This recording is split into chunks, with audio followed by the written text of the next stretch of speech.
fabulous vibers. Welcome back to my podcast, where I believe that every woman deserves the freedom to craft the life she wants and the guts to go after it. We will share stories, facts, and opinions on various aspects of life to give you that kick in the ass, to light you up, and spread killer vibes every day, 24/7. I'm so excited, you guys. I'm so excited because today's topic is fashion for a cause. You all know me. You all know that I love fashion and I love a cause and I love a mission. So today, I'm really excited to present to you one of our favorite local designers from here, from Houston. Yeah. Her name is Luisa Nadarajah. Did I say that correctly? Yeah. Yes. I practiced it, by the way. I'm like, I have to get this. If not, she'll correct me, which I need you to correct me if I'm not, because people will say Alicia, and I'm like, no, it's Alicia. I do. I correct people all the time. So that last name is Sri Lankan. You could say Nadarajah or Nadaraja in Spanish. Nadarajah. Nadarajah. Wow. Very cool. You took his last name. A lot of Latin women keep their last name. Yeah. So what is yours? Well, mine is super long. Lopez Garmentia Marin. So by the time I'm writing down my first name, middle name, last name, blah, blah, blah, blah, I decided to consume it all or like concentrate it all in just Nadarajah. And I thought it was exotic. It's beautiful. Yeah. It's fantastic. So you're not only just a designer as well, but you're a philanthropist. Yes. Because I think what makes the difference for you is that your designs and your mission behind your designs is to help. It's to also do philanthropy in Peru, which is your home country. Well, yes, but there is a more concentrated mission that I can share. Okay, we're definitely going to talk about that. I can't wait because from when I read, it's so powerful what you're doing and some of the things that you're attempting to do, because a lot of it is just a process, right? Yes. And it's not easy. How to get there. How to get there, yeah. So I remember the first time I met you was at your Calypso fashion show. Mm-hmm. And the way that I met you was because I was part of a group called the Social Mamas app. And I remember being invited through that group. I don't know if somebody tagged me or somebody just put the invitation in there, but it was something that just captured my attention because I started to look at your designs. Yeah. And I love color. Oh. And I noticed that there was a lot of color. And being at that show, I was just so impressed by the production value. Thank you. I noticed that the production value was just really top notch. Oh my gosh. Thank you for realizing that, because people don't. They just show up and they have a great time and then no one realizes the background work. And it was well organized. Thank you. The food was phenomenal, by the way. And I'm like, I need to know who catered your food because I need it for myself. And they came through for another event for me. I was so grateful for that. But I'm always paying attention to the little details. You had professional models. You had a DJ, you had music, you had an entertainer. I saw a drag queen come out and entertain, which was amazing. Love entertainment. And she just kept the energy going. And there was a lot of movers and shakers in the city there sitting. So yeah. Were you able to sell a lot of clothes that night? Well, not that night, because what happens in my show, nobody buys in my shows. Okay. People are just partying and having a great time. Okay. You're not focused on trying on clothes, and you're focused on, drinking and just having fun. Doing like a viewing of the... But what I did sell is I promoted a pop-up 2 days later. So I think the fashion show was like on a Saturday. I think the pop-up was on a Monday, something like that. And yes, we did really good. People loved. Good. Yes. It was really, really unique. So as a young woman, as a young lady, you grew up with your mom going to factories and seeing the different... She owned a factory. She did, okay. Yes. Right now, if she would have still been in Peru, it would have been a fashion empire. This woman, anything she made, she sold out. This woman meaning my mom. And I remember being itty bitty on literally itty bitty meaning like 2 or 3, 4 the max, 4 years old the max. Being they put me up on a table at the factory. They start measuring me, and 2 hours later, what I thought was 2 hours later, I don't know time wise, I had a brand new dress that I was wearing. So I remember those. And that was her.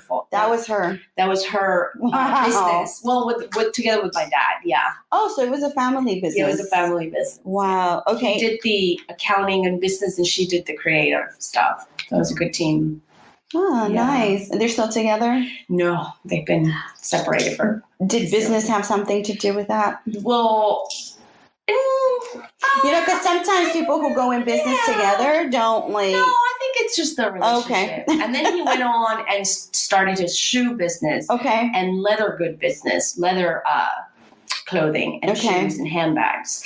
And she went on to doing T-shirts, something a little bit more casual. Okay. But I think that cemented a little seed in your head. Oh yeah. About what you wanted to do for yourself in your future. Well, it did plant a little seed in my head for what I was meant to do, but I never discovered it until I was 29. I was always in love with fashion. Mm-hmm. But for some reason, I don't know why, I never wanted to do anything related to fashion. I mean, I would sell clothing when I was little, a teenager, and I would do really good at that, selling clothing at a store. But when all my friends would tell me, you should be a fashion designer, you should study fashion design. And I was like, no, I don't know why. There was something blocking me. I don't know why. So I was always an English teacher back home. Did you feel like you just didn't have the confidence to jump into something so creative and so unknown? Yeah, I think confidence was a big deal. Mm-hmm. It was a very crazy thing to take on. What is that world? I don't know if I can do it, you know? Yeah, I think that if my mom would have still had her factory and fashion would have been an everyday thing, I think I would have jumped into the opportunity as a very young teenager to start on a fashion program. But I think something was blocking me.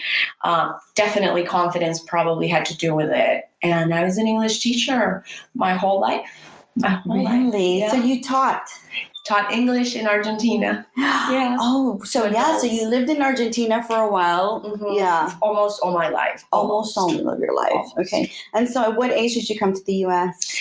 I was 20. Well, I came to the U.S. when I was little, but that was only 3 years. So technically, it's not that long. Okay. But I came to the U.S. since 2012, meaning for good. This is home. Okay. Awesome. 9 years. And the reason why I wanted to bring this episode and to invite you into this podcast is because I feel like the environment around consuming fashion has changed. Yes. I think a lot of us have changed after COVID, the way that we shop, the way that we go out there and use our hard-earned dollars.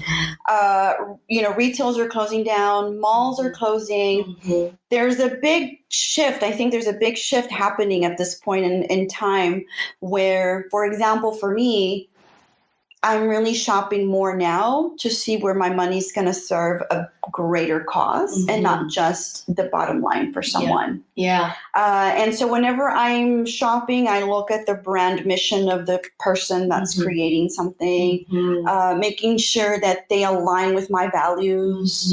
I think we, in the past, were shopping a lot just to go get the next thing that's trending. Yeah. And so ultimately for me, it's just, and I've been on both sides. As a boutique owner, I've been the one that goes to the shops and the markets and I buy things at wholesale. Yeah. And seeing that process really gave me a good perspective on where that's coming from. And then coming over here to the other side of the boutique owner that's selling that product. Yeah. And then kind of really having a really I guess reflective moment for me and saying, well, really what am I contributing to this world and to this planet when I'm putting out fast fashion? I think that if everybody had that thought process before buying anything, I think it's happening a lot more, by the way, Luisa. Yeah. Millennials are making a huge change. There's been a study that millennials are willing to pay more for something. Yes. Exactly as you're describing it, because of a background of the cost and admission and a company, and they're willing to pay more for it. And you know what? If you've never done that before, this is a good time to start really doing something like that, because I think a lot of brands such as yourself that do more slow fashion and do more sustainable fashion, which is something I want to talk to you about. I think that we can start creating some real change in terms of where our money is really going. And it's just as simple as go to the store, you like the thing, check where it's made from. Is it China? Right. Is it South America?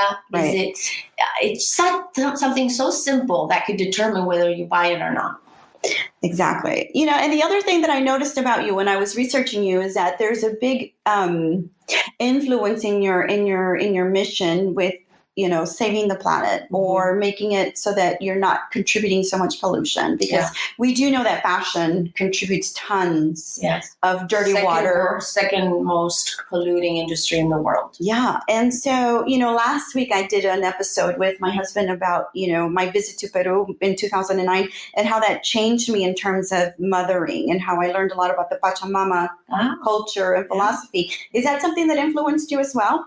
Well, because it is very earth-oriented and friendly. Because growing up in Argentina, I was actually even ashamed of being Peruvian. Okay. Because Argentina is a very European country. Yeah. And if you're not European, then who are you? Right. So I was never embracing my Peruvian roots. Oh, and only then when I discovered here again in Texas, when I had my breakthrough in fashion. Here in Texas.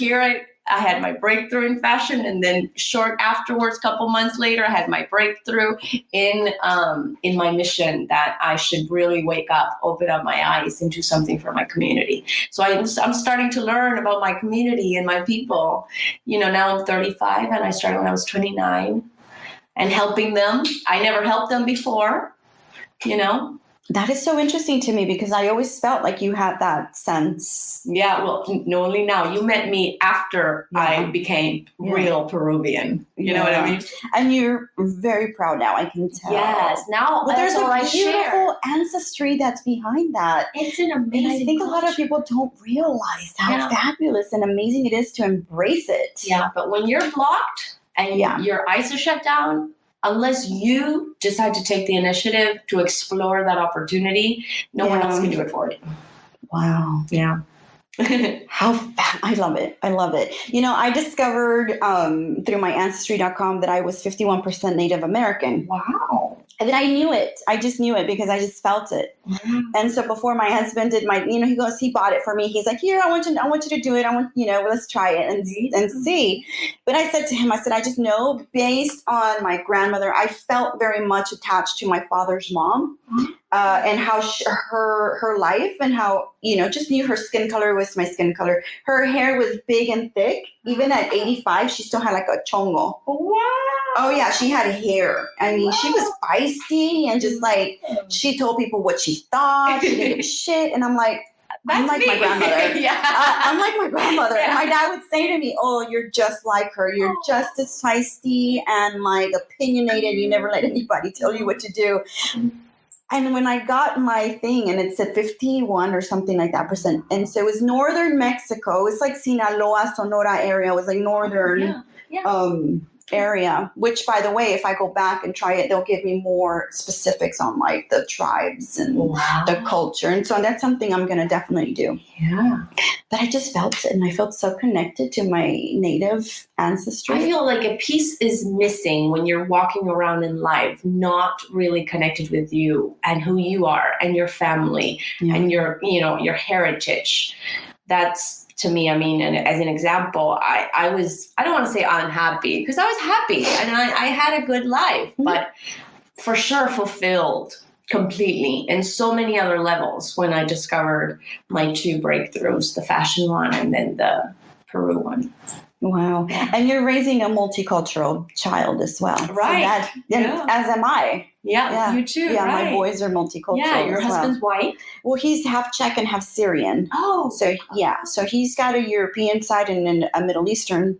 So the boys are very mixed. Oh, and my husband's Sri Lankan. So they're definitely a mix. I know. So raising our kids is really important for me, especially for me to just be like, very cognizant that my kids understand their cultures and where they come from and all the beautiful pieces that make who they are. Yeah. And American. Yeah. They're American kids. Yeah, that's right. That's right. So let's talk a little bit about how you had to pivot after COVID, because obviously you were really big on doing pop-ups. Mm-hmm. You would do pop-ups because you don't have a brick and mortar. Right. You have an online e-commerce. Right. So what did you have to change? So let's talk pre-COVID. So I had a business concept that was pop-ups. I would invite my clients and friends to shop at wherever I was, whether it was at a friend's house that decided to host and open up her house, or it was at a restaurant that had a beautiful room for me to sit up. And then my business concept was also fashion shows. That was also a big part of the concept. But now that we can't have fashion shows and we don't have too much pop-ups either, at least I created the virtual concept of pop-ups. I think everyone's going virtual on everything. So I said, okay, let's do a virtual pop-up. That worked out really well. And I actually had it at the beach in San Diego. Yes. I was visiting my family and I said, let's just do a pop-up here. Yeah. The sky's the limit. And it was so nice. And it looked fun. It looked like you guys were having a good time. We were having a blast. We were. I wish the internet connection was better at the beach, but that's the only downfall. But so we had being able to shop when they're showing you clothing that is good to the environment, it's fair trade, or it's sourced from artisans, and it's at the beach, and the girls are having a blast. Who wouldn't buy? I would buy. Oh yes. Buy, yeah. So virtual pop-ups in fine locations, and then big on online. I wasn't as big as I wanted to be online. So pre-COVID, after COVID, I was like, okay, online sales, this is one of my only chances. So let's hit it hardcore. And I sat down and I created all the products, whatever you have to do, which is a lot of, sitting down and just creating and taking great pictures and all that. So I did that. And online. And do you do all of that yourself? By yourself? Yes. Wow. Yes. All that. Some of the pictures are professionals. Okay. Most of the pictures actually are professional. Yeah, which makes a difference. Which makes a huge difference. Because you can see more details in the pieces when you do a professional photo. Yes. Yeah. So most of the pictures are professionals. But other than that, it's all me. Yeah. And your brand, from what we see, is very bright. It's the light. It's sunny. It's just gorgeous. How do you keep yourself designing pieces like that through tough times like we're having right now?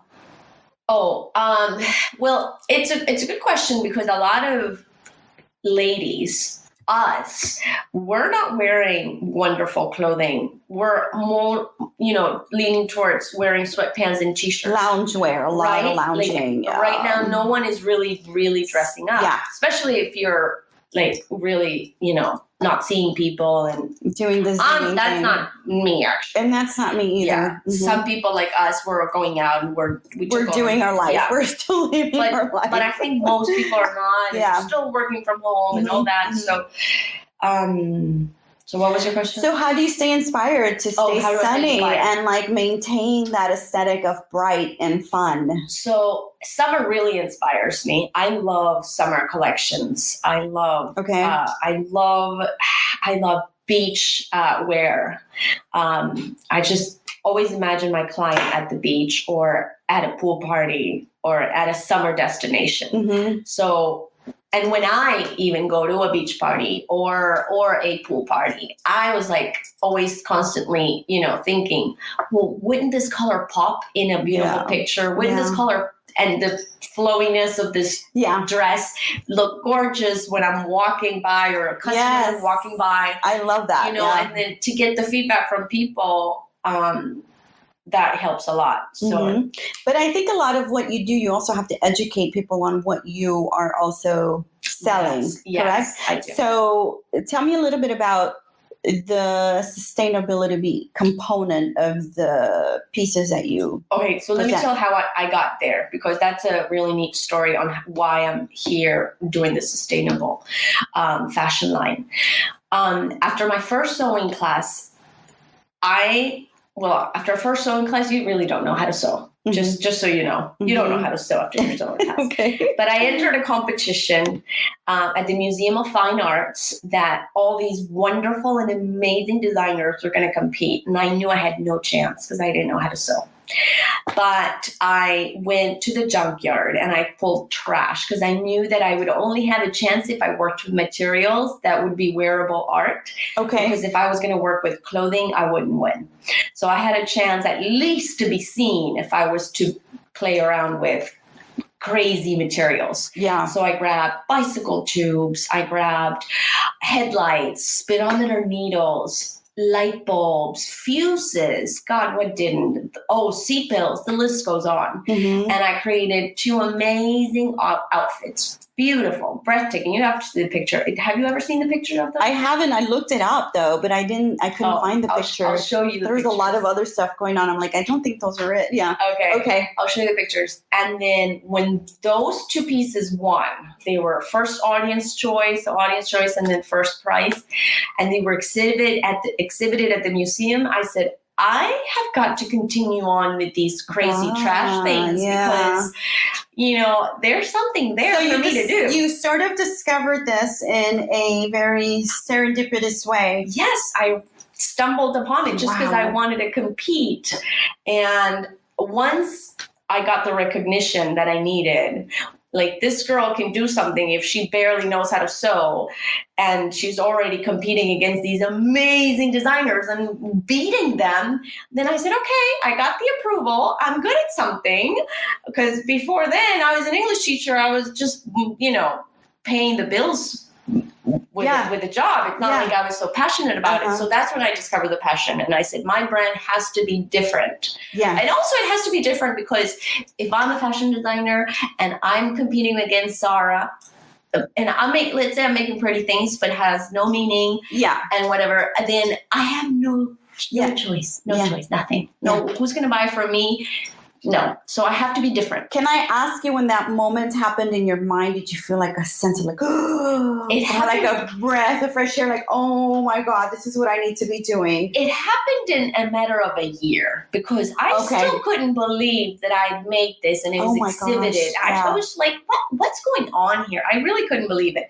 But only little by little, it started just coming to me. So it wasn't one like that. It was more like in a year, I said, you know what? I have to do this. This is me. And now how do you find your materials and how do you make sure they're sustainable materials? Yeah. So every collection is different. So that collection was called the Unconventional Collection with all these crazy parts. Then you saw my second collection, which is hand embroidered blouses that were used. So I just kind of do a little research, but it also happens to be when you stumble upon things. Like I was on a trip to Guatemala and I stumbled upon the hand embroidery there. That is breathtaking. It's so beautiful. I think it's the best one in all of South America. You think so? I think so. That's interesting. I think so.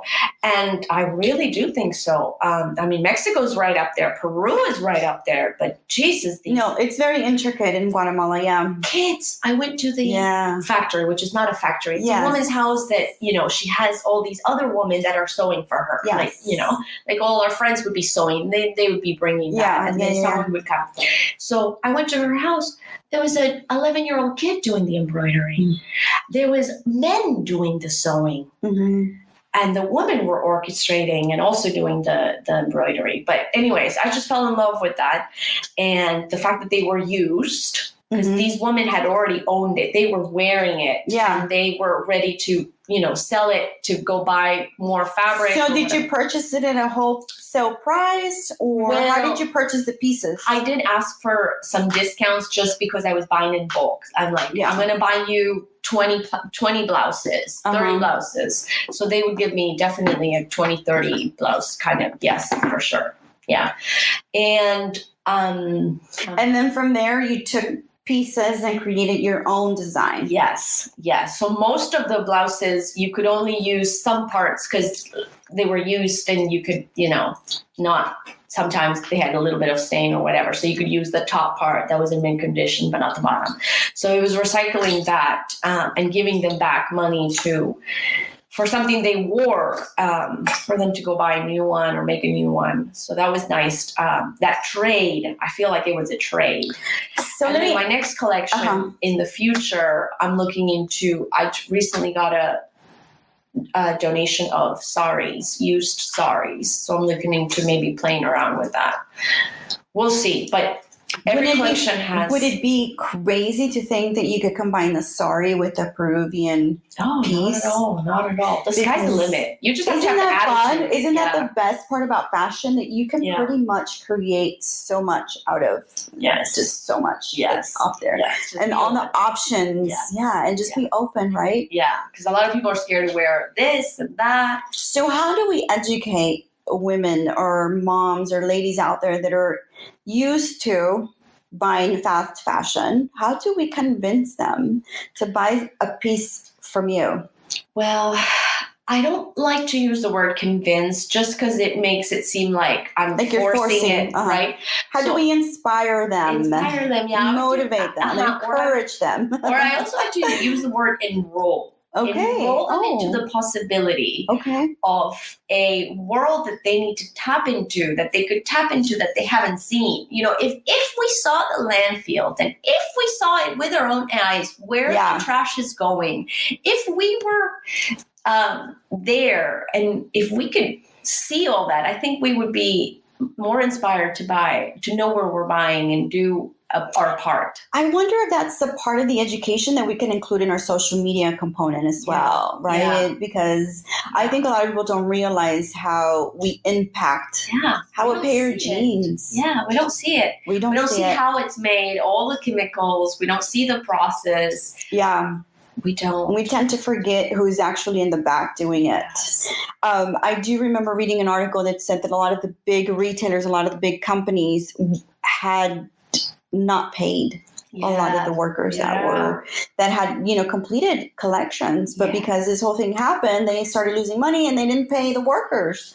So going back to purchasing with a mission and fashion for a cause, are we supporting those companies that are doing that to the people that work for them? Or are we supporting small business owners that are actually, because honestly, as a small business owner, you really do, as a nonprofit or as a philanthropy, a lot of times you do not take a salary. Yeah. You make sure that your workers get paid before you get paid.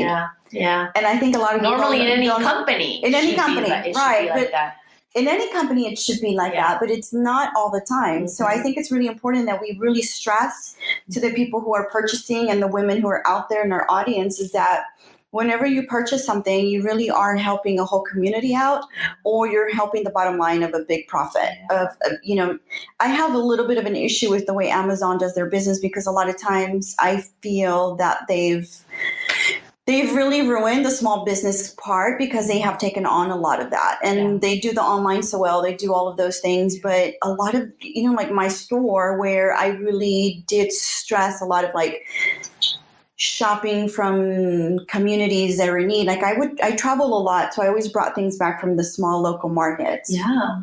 And so I had to educate a lot of the people about where my things came from. Yeah. And I felt like I was fighting the giant. Yes. I was always fighting the giant, because you're going to go on Amazon and say, oh, I need a dress for Saturday. There it goes. And the other thing is a price point.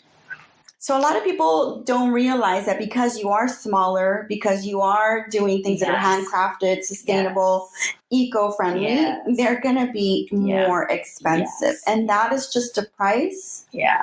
Are you willing to pay that? Or are you willing not to pay that? Yes, agree. Well, let's just say speaking maybe for the majority, let's say we don't pay for that price and we go for the less expensive item in Target or whatever. Yeah. Because that's the majority of people. Yes. We may not pay for the more expensive that brings a good cost or a good, nicely sourcely traded and all that. We may not be paying for that now, but in the long run, our kids, our grandchildren will end up paying for all the things that we're not paying for. Yeah. So, water, if that may be something that is scarce in the future, we may not see it. Okay, that's fine. But they're going to be paying for finding good water. We'll be paying for all the stuff. The air quality. We're seeing it now. The air quality, the water pollution. So we do what we do for future generations, because we're going to be dead by the time we're going to be fine. But is that future generation, and your kids and your kids' kids? So how do you train people to pay more for that? So she's been at the sustainable fashion thing for a while now. And I think it's really important that we continue to support you and support the things that you do. Thank you. Everybody. And I love that top, by the way. I wanted to ask you about that top. Is that one of the tops that you Yeah. Oh my gosh, it is beautiful. And that color, I'm a huge coral girl. Yeah. I love pinks and I love corals. And this lipstick is my life right there. Ooh. And that lipstick you're wearing, I was just going to ask you, like, I need that lipstick too. So, yeah, I'm so excited to have you on the show today. Vibes by Alicia is my podcast. I've been having this podcast, I guess, since COVID started because it was really my outlet to kind of get through some of those crazy moments. You know, I had a little expression. Yeah, and I had like a little bit of an anxiety attack at the beginning because I was like, did you have one too? Yeah. Oh, yeah. I was a little depressed. Yes. Yeah. I had to go see a doctor about it. And I had never gone to a doctor about this. Yeah. So how did that work out for you? Did it help? Creating my I call it COVID souvenir mask really helped. Really helped. Yes. So that really did it. That did it. I'm going to ask you about that because now I really want to talk to you. You know, the last episode, we talked a little bit about your background and how you got to being the designer that you are today, eco-friendly, sustainable, making sure that you're always contributing. And I know that your project, is it Piruw? Is Project Piruw. Piruw. Piruw. And I know that it really concentrates on health, nutrition, education. Yes. For children in the Andes area in Peru. Right. So tell me a little bit about your philanthropy when it comes to Project Piruw. Okay, so the way it started, and I told you just a tiny bit on the other podcast, is that because I grew up in Argentina and I was always ashamed of being Peruvian and I never wanted to embrace my Peruvian roots.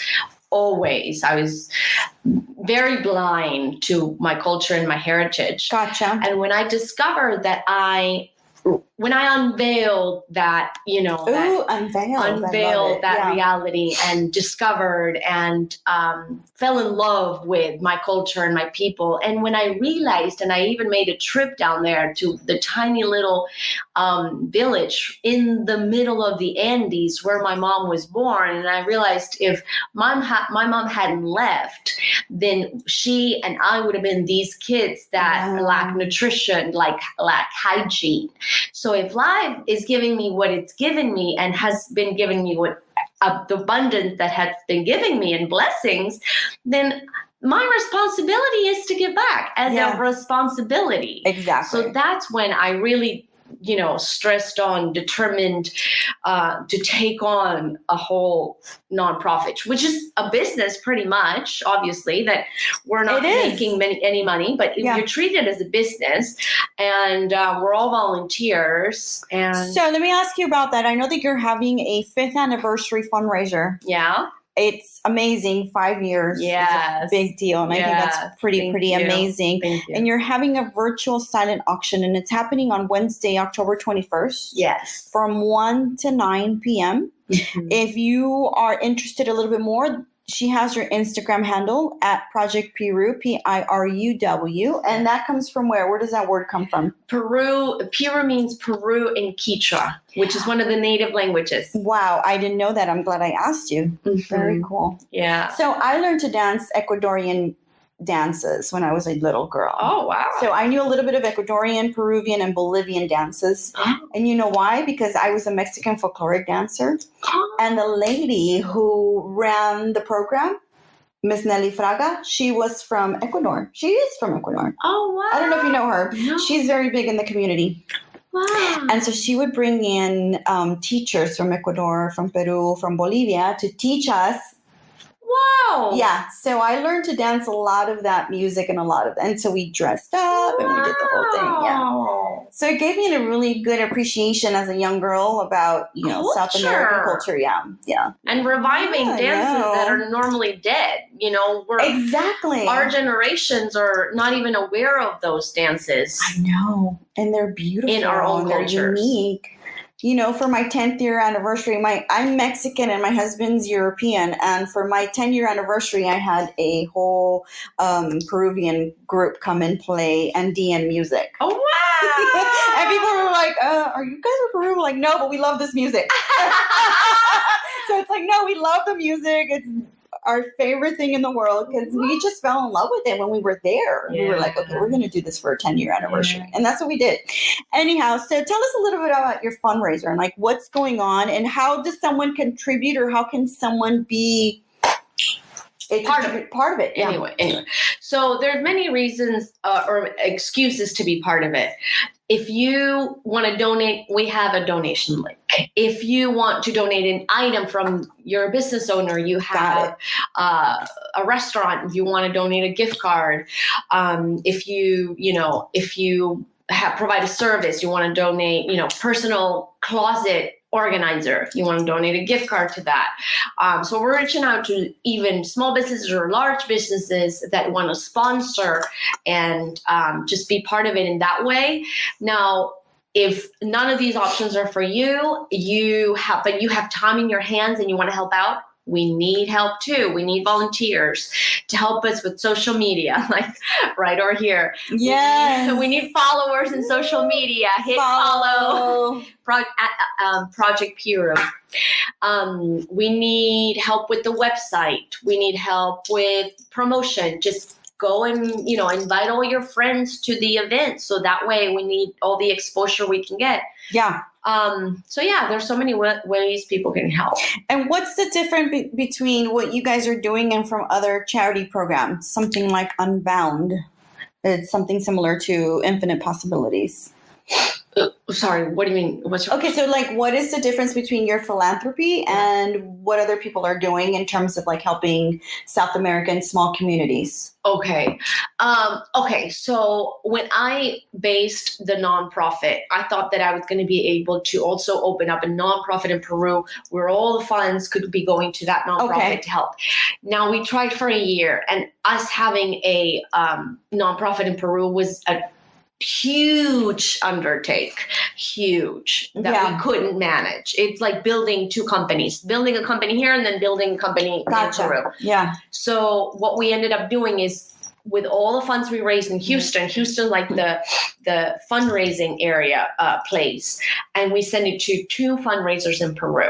So we actually help fundraisers in Peru that need the funds. So wow. So and what are they using the funds for specifically in terms of how they're helping the communities? Okay. So let's talk about the big fundraiser first. Their project is called Cusimacho. They're huge. They've been in business for a long time. They do anything from kitchen installations, because if you've seen the remote areas, their kitchens are so basic that the smoke comes into their eyes and then leaves them blind. Their lungs, they get lungs affected. So they build smart kitchens where all the smoke goes outside. For example, also they build like this special wall that creates a warm room because it's really cold up there in the Puno area. They help the Puno area. Which is up in the mountains. 5,000 meters above sea level. Oh, wow. Yeah. So it's super cold. And so they build infrastructure for people to be warm, to have, less, smoke in their kitchens. They also help schools with giving them breakfast every day for the kids, a nutritious one, and school supplies. So when we donate, we know that that's going to the kids, actually. And then the other project is a school that only relies on donations, and that one is near Cusco. And they need anything from... We built a water well because they didn't even have running water. We give them always school supplies. We built 2 playgrounds. We built a computer lab. They had no internet, no computers, none of that. Why is it so difficult for those communities in Peru to have those sorts of services? What makes it difficult? Is it the geography? Is it because they're so high up there? What is so making it so difficult? Well, when you think of Peru and starting like this lady, the second project that I shared, it's a school that only relies on donations, Winaipac. The lady is German. She's established there forever. She's almost Peruvian now. Mm-hmm. When she decided to build this nonprofit school, she's barely getting any help from the government. Yeah. So she only relies on her German and European donors and tourists that come in. Okay. Obviously now this year they're very in red because tourists are not coming in unless donations are coming in from Europe. But I think it's lack of government resources. Help. Government doesn't really help. And Peruvians in general, I would just assume and take the guess that because not everyone is in a good position, like here we can donate $50 here, $100 there. But they live the day to day. If they make $10, they'll spend those $10 for their food. Got it. So they have no room for donations. So let me ask you this. There's a lot of people that say, well, I will only contribute to organizations that help the kids here. Why do I need to donate for people who live somewhere else? Yes. What is the talking point? What can we go back with? So when people tell me, why don't you drop a coin here in Houston? Why we have such need here. And I like that question because I totally understand where they're coming from and how they're either Texans or Americans and they're wanting to help their country. Mm-hmm. So what I would like to say to all those people is that when we built Project Piruw, it's because I was able to see the possibilities of me connecting with my culture. So it's a little bit more of a personal why I donate to Project Piruw, because I hadn't donated my time and my effort ever. Yeah. So now I feel like that commitment is to my people. But we're always trying to, like, for example, have a venue that's a nonprofit, so that way the venue fees go to a nonprofit in Houston.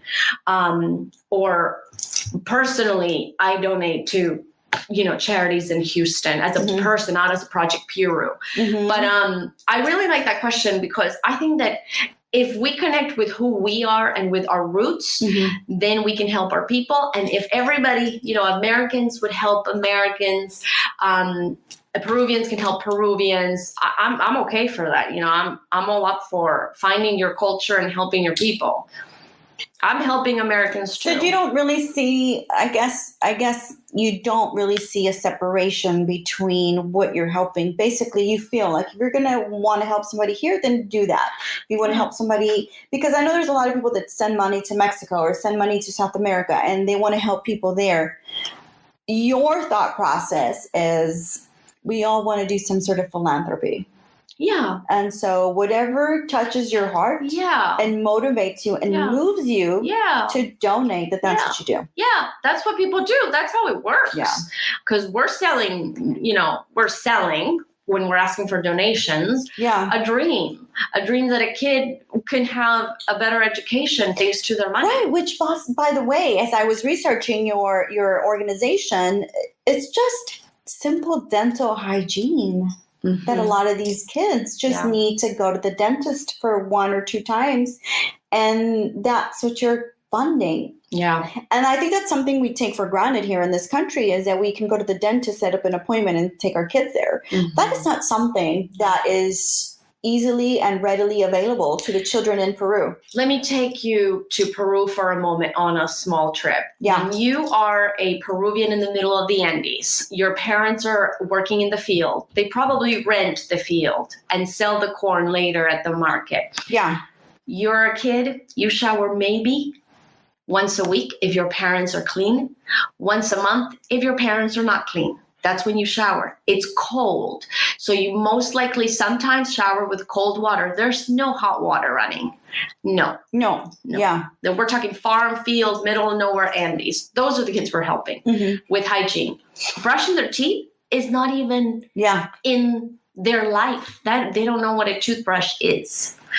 So That's how different, completely opposite we're talking about. And I think that's really important to point out, is that you've got to point out the stories of the locals, of those kids Their that are going reality. through the reality. Because I think a lot of us come to this country and we don't realize, unless we travel there, we don't see that there is a need, that there is a poverty, that there's scarcity, that they're dealing with a lot of the things that we don't deal with in this country. But on the other hand, that lifestyle that has worked with for centuries is also not wrong.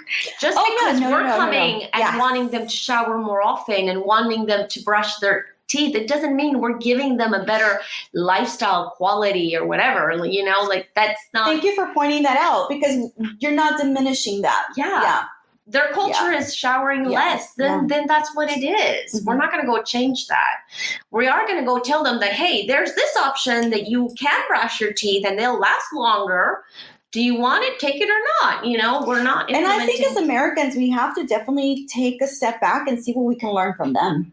Yeah. What can we learn from the respect to the land, the respect for, as we talked earlier, not wasting things, not purchasing more than you have to, not throwing away money, being more resourceful about how you use whatever you have, which is something that's very, very, very much a part of a poverty neighborhood, a poor neighborhood, somebody who has to, put extra water in the beans because they're feeding 2 extra kids. I mean, that's the sort of mentality that we have to kind of realize is, if we don't travel to those locations, let's learn a little bit about them. Yeah. And not dismiss them as like, oh, that's wrong. That's just different. And that's what I like about the German woman that's running the school in Peru. Yeah. She is not there to change their lifestyle and their culture, because that would be rude, She's there to embrace it and enhance it. And I even went to their kitchen too. We're renovating their kitchen, but I even went to their bathroom. Their bathroom is a hole in the ground. Wow. And I had a bad hard time. I actually ended up going to the bathroom in the bush. So I said to her, do you need us to donate a bathroom? She said, no. Thank you. She said, thank you, but no, that's how we do it here. Okay. For us, that's normal. That's what we do. Did she tell you where the resources were needed elsewhere? Yeah. Okay, gotcha. Yeah, she did. She did. Of course, there's always a line of things. Which, by the way, goes back to the mentality that we see things from one point of view and they see it from another point of view. Yeah.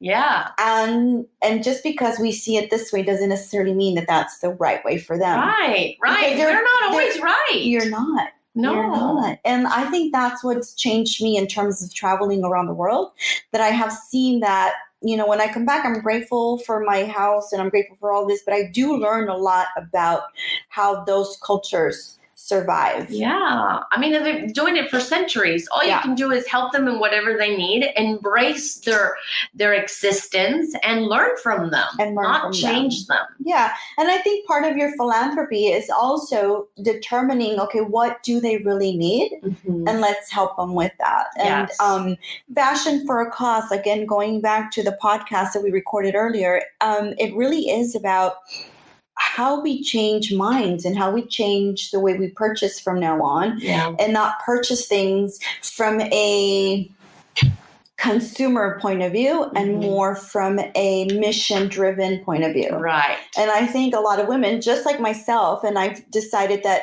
for me, I'm just reusing, recycling. I rent a lot of things. A lot of my clothes is rented.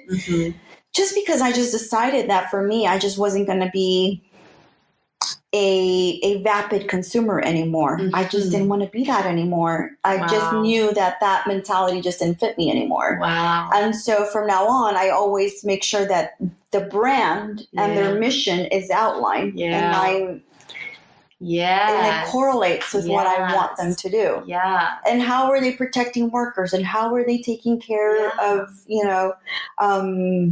the exploitation of the earth.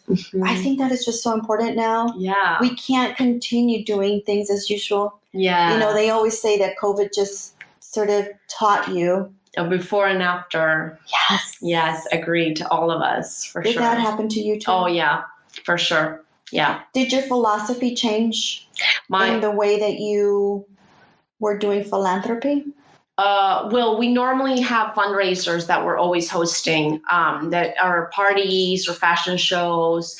Obviously, because we can't have one this year, then we decided to go virtual on the virtual silent auction. So what do you need from us? We're out here. We want to help you. What do you need? Okay, so I need donations. Either in cash or checks or credit cards. We'll take anything. If that's not a possibility, then you have something wonderful you want to donate for the silent auction, we'll take that too. Let's say you think it's too little, and you think it's a $50 gift card for your salon. Mm-hmm. Well, we partner with a bunch of other beauty lines or makeups or whatever. We create beautiful baskets. So no donation is too little. Gotcha. No donation is too big. So that's mainly what we need. They can go to projectpiruw.com. And if they can't donate, is there a volunteer program? They have volunteer programs, yes. We need volunteers to do, like I said, our social media, image, graphic designs, to do all our graphic work. Photography. Not too much photography. Okay. Website, we need website help, and promoters, and we need to be out there in the media. So if someone knows, what's it called, media manager, like a media public relations, we need that too, to send the emails out to the media. Very cool. Yeah. So it's September. Your event is October 21st. Yeah. Today, tomorrow, this weekend, what is the first thing you need us to do? Just the number one thing. Follow you on Instagram. Follow us on Instagram. Which is at Project Piruw. Project Piruw. Piruw. Yes. And send us, when you go to the social media, send us a message and say, I want to help out. How can I help? And then I'll call you and we'll have a chat and we can see how you can help. Wow. You know what? This is such an important endeavor. Thank you. And kudos to you for maintaining that mission and that sense of purpose in your mind and thinking about things in that way, because I think if anything, COVID has made a lot of people very cynical. The negativity is just rampant. And we have to hold fast, I think, in my perspective, hold fast to those values that are good, that are wholesome, that are helpful, resourceful. Because I think a lot of people can take the route of I'm just so done. I'm tired of this year. I don't want to do anything. Or take the route of this year's not going to break us. This year's going to make us. Yeah. Well, a lot of people, I think, have fear. Yeah. And fear is a state of mind. And that'll lead into your actions and your solution and your, outcome. So if we're constantly with that state of mind and we have fear as the backbone of our daily lives, then that's not going to work.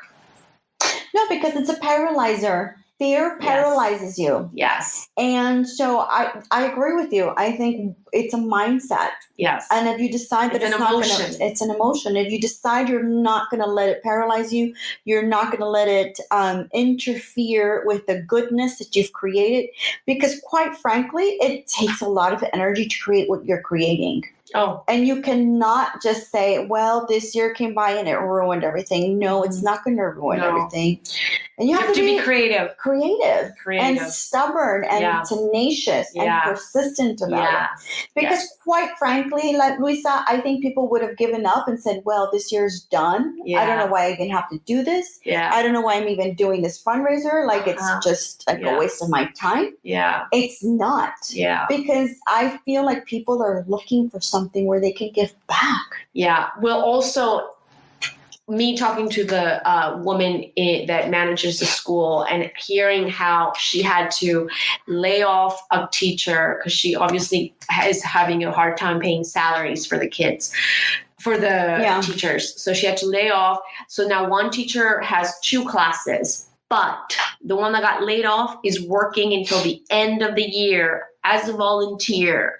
When I'm hearing these things, then I can't give up. There has got to be another way. We just didn't see it before because it was in our blind spot as we were driving. Yes. But there's a whole world out there of realm of possibilities that are endless that we need to tap into. Those are the taps. Yeah. Oh my gosh. I love it. Girl, I love this because you know what? You're speaking my language, and I feel like you are always looking for that opportunity. And like you see that there's challenges, and you're like, I know there's a challenge. I'm looking for that opportunity so much all the time that when your boy was telling me that he created a video at the American Idol guy, I immediately, my wings were like, okay, American Idol, we can do something with that.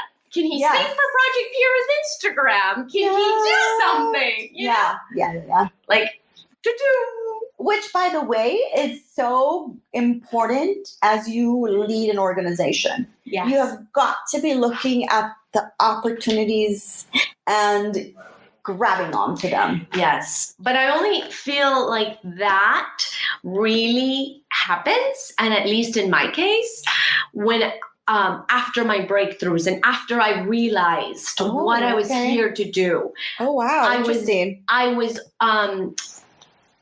only when you are in a, I don't want to say relaxed, but when you have nothing to worry about that is essential, then you can go out there and tap into you and who you are.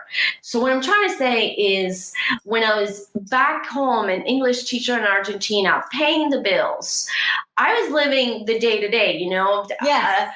I didn't have... You were like on survival mode. On survival mode, right? Yeah. I didn't have all these things, all this time where I could build a nonprofit and help people. Yes. So what I'm trying to say is you can be creative, or it's easier to be creative and help and be in that mindset when all those other worries are taken care of. Absolutely. It's a hierarchy of needs. Right. There's a hierarchy, and then you reach a level and then you're like, now I need to give back. Right. So it's the same way for me. So for many years, I didn't do much until I felt safe. I felt like I had the support system. Right. I had the money for it because I could do it with, my husband's support. Right. And I was able to be like easy, and I can definitely help. Right. And so now I definitely go back to my community, and I do a lot of that in my community where I grew up. Right. But I don't think I could have done that when I was still it would have been in the process. So much more challenging. No, it's just challenging. So much more challenging. And and I'm grateful that I have a husband who supports me and like keeps me,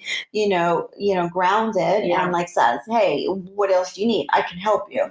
Yeah. But I don't think that's possible for everybody. Yeah. Right. But for those of us that can do that, like I think it's important that we motivate and encourage more. Yes. People. Yeah. I mean, if you've got the bases covered, you have a roof, food, maybe even a job, then there's no excuse why we shouldn't go out and help. Yeah.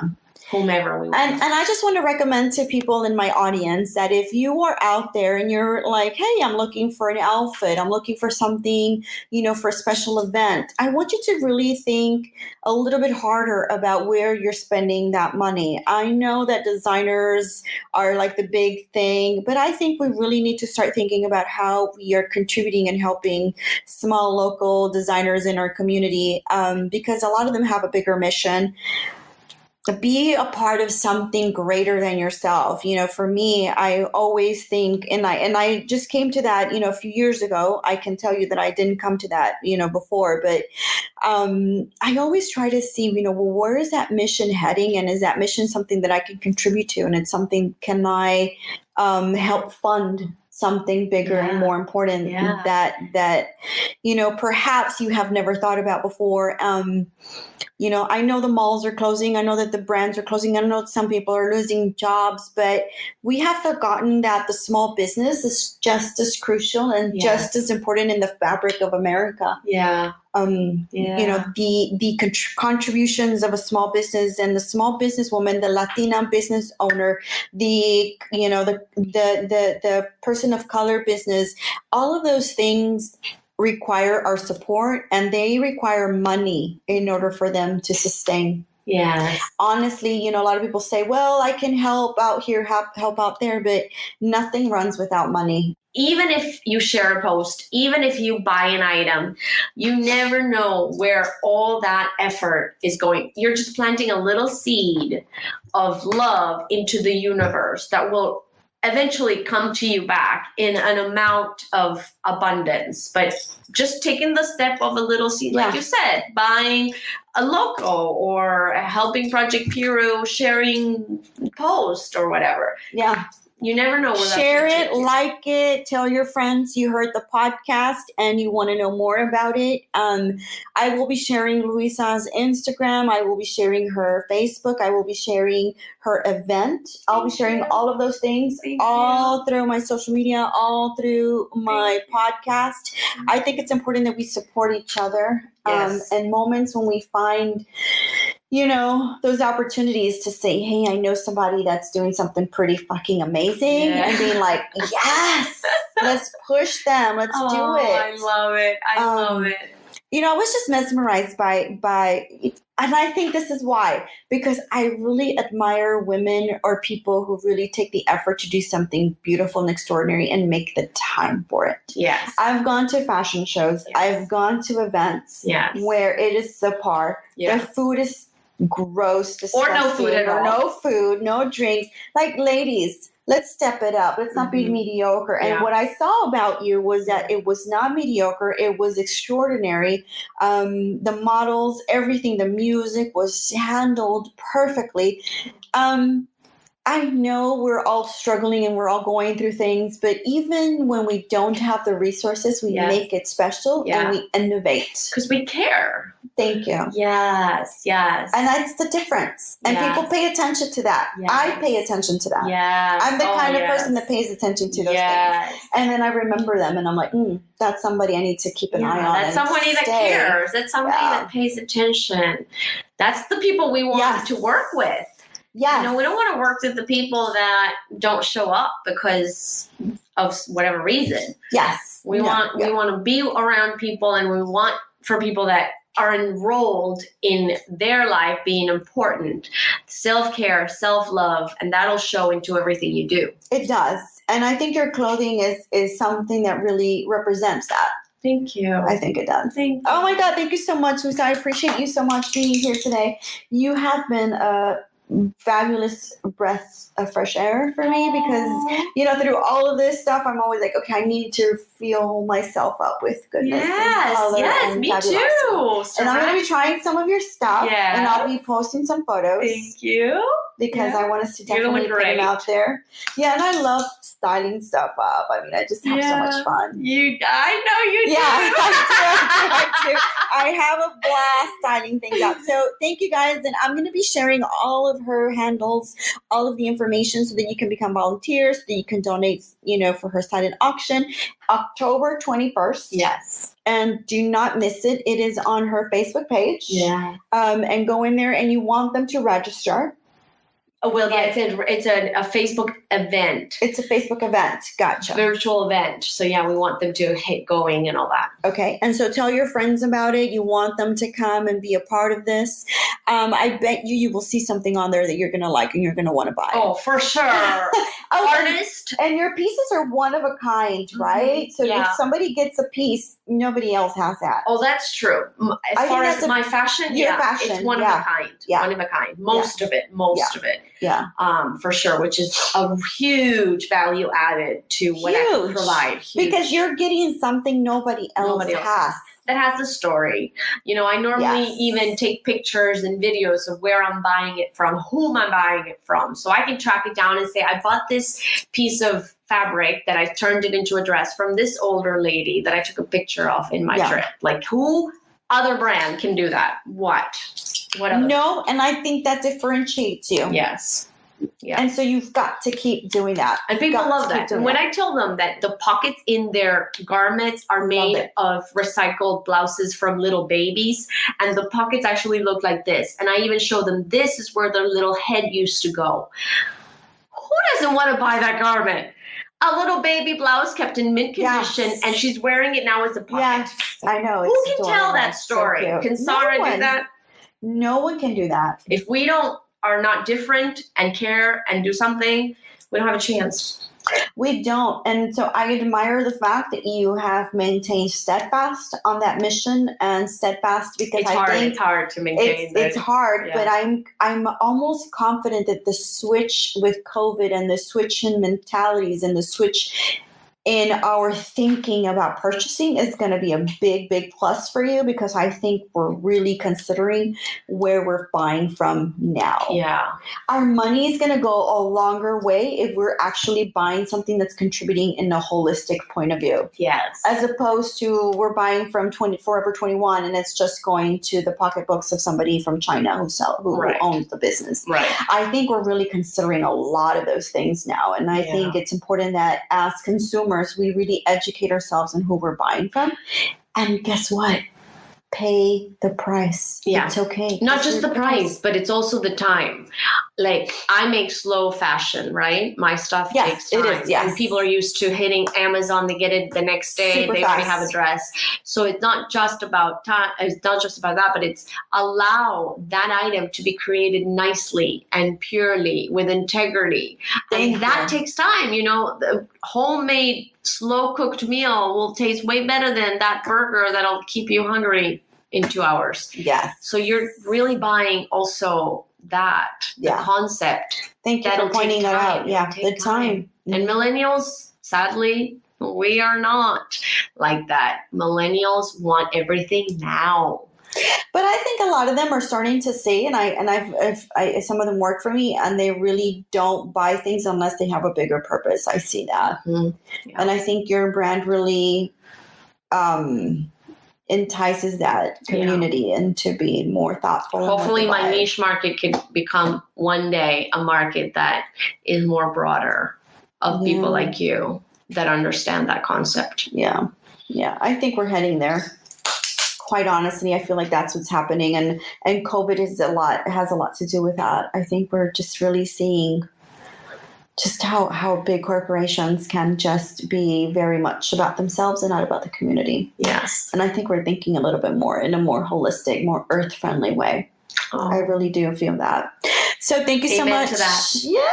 Thank you so much for being here today and enjoying this beautiful morning. We're going to be posting the podcast very soon. So watch out for that so you can get the full-on interview. We're so happy for everybody that joined us. Wow, you have a really great community going on there. Oh. Wonderful community. So thank you, Luisa. Gracias. Muchas gracias. So much.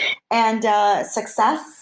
Thank you. To you too. Success. To you too for what you're doing. Thank you. For allowing us to have this wonderful platform to share what we're up to and what we care about. So that's what we're really here big. for, and to be there for each other. That's really big. You created this, so I'm very honored to be here. And I'm thrilled to have you. Thank you. Thank you, everybody. Good. Good.